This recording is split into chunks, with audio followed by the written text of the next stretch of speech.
Holocaust survivor as an infant. I barely survived. My grandparents were killed in Auschwitz, and most of my extended family was killed. That's my personal background. In my teenage years in Canada, I became a Zionist. This dream of the Jewish people resurrected in their historical homeland, and the barbed wire of Auschwitz being replaced by the boundaries of a Jewish state with a powerful army. I found it liberating. It was exhilarating to believe in that dream. And I absorbed all that perspective and all that point of view, and I really believed in it. And then I found out that it wasn't exactly like that.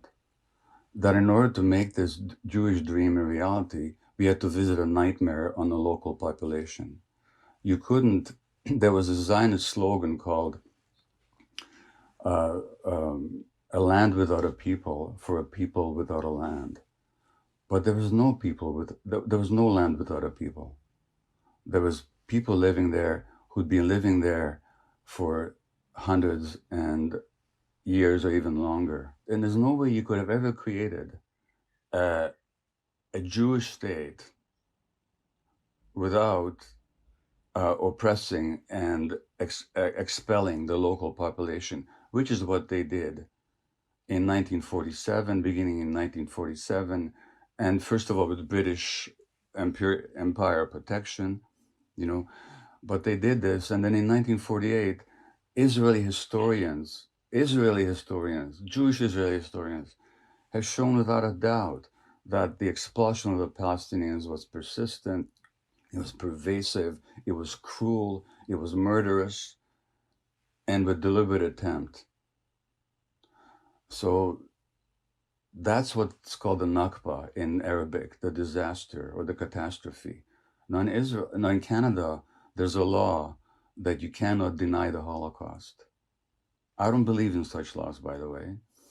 But in Israel, you're not allowed to mention the Nakba, even though it was at the very basis of the foundation of the state. So once I became aware of all this, I was, okay, well, yeah, we created this beautiful dream, but we imposed a nightmare on somebody else.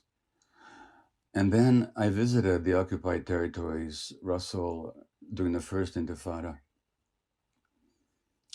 I cried every day for 2 weeks at what I saw.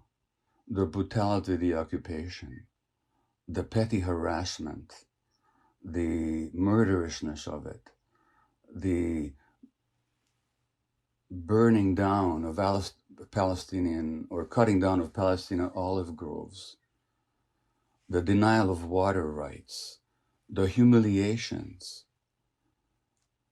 And this went on, and it's much worse now than it was then. It's the longest ethnic cleansing operation in the 20th and 21st centuries. It's still going on.